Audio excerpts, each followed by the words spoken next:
தமிழ் சொந்தங்களுக்கும் ஜோதிட நண்பர்களுக்கும் என் அன்பான வணக்கங்கள். ஜோதிட ஆய்வுகளில் இன்னைக்கு 3ஆம் இடத்துல சூரியன் இருந்தால் எப்படி இருக்கும்னு, இது அனைத்துமே பொது பலன்னா லக்கண பாவக ரீதியாக மாற்றங்கள் வரும். 3ல் சூரியன் இருந்தால் உடன் பிறந்த பிறப்புகளோட சிறிது ஒற்றுமை நிலைகளை குறைக்கும், உடன் பிறந்தவர்களோட தோஷத்தை ஏற்படுத்தும் அப்படிங்கிற சூழ்நிலை. 3ஆம் இடம் தான் கௌரவத்தையும் முன்னேற்றத்தையும் கொடுக்க, சுய சம்பாத்தியத்தை கொடுக்கக்கூடியது இந்த 3ஆம் இடம் தான். 3ல் சூரியன் இருக்கிற சுய சம்பாத்தியம் இருக்குது, கருணை, பிறருக்கு உதவி செய்யக்கூடிய மனம், துணிச்சல். முதல்ல ஒரு வெற்றியாளர் நான் வரணும்னா துணிச்சல் இருக்கணும்.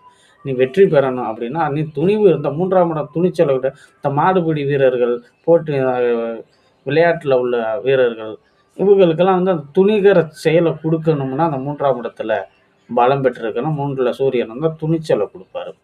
அரசியல் நோக்கங்கள், அரசியல் பதவிகள் வகிக்கிறது, அரசாங்க வேலைகளை வெற்றி அடைகிறது, விளையாட்டில் ஆர்வத்தை கொடுத்து அது மூலியம் வளர்ச்சி அடைகிறது. சிறு வயதில் 20 வயதுக்குள்ளே வாலிபத்தில் கூட அரசு பதவிகளை வைக்கிறதுக்கு வழி இருக்கும். அப்போ ஜாதகருக்கு அந்த மாதிரி சூழ்நிலை அவரோட உடன் பிறந்தவர்கள் இது மாதிரி உடன் பிறந்தவருக்கு தோஷத்தை தான் கொடுக்குமே தவிர உடன் பிறந்தவர்களாவது அந்த பதவியில் வகிக்கிறதுக்கு வழியை சொல்லுவார்.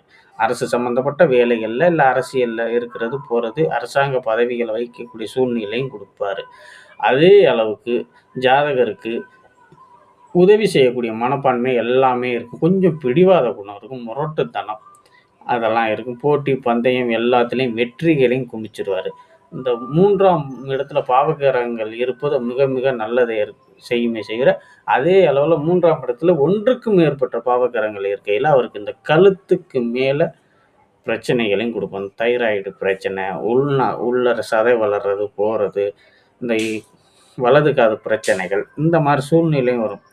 இந்த 3ஆம் இடம் தான் காதுகளை குறிக்கக்கூடிய இடம். வலது காதில் ஏதாவது கட்டி வளர்றது, சீல்வடியுது, இந்த மாதிரி சூழ்நிலையும் வரும். அதனால் சிறு வயசுல நல்ல வளர்ச்சி, முன்னேற்றம் எல்லாமே இருக்கும். பொருளாதார வளர்ச்சி எல்லாமே இருக்கும். நம்பிக்கையோட செல்வாக்கோட போட்டி பந்தயம் எல்லாத்துலேயும் வெற்றி அடைவார். இந்த மாதிரி ஜாதக அமைப்புகள்லாம் இருந்துச்சுன்னா அவர் துணிகரமான செயல்களை நன்கு செய்வார். இந்த மாதிரி போட்டிகளில் ஜெயிக்கணும்னா இந்த மாதிரி ஜாதகங்கள் வேணும்.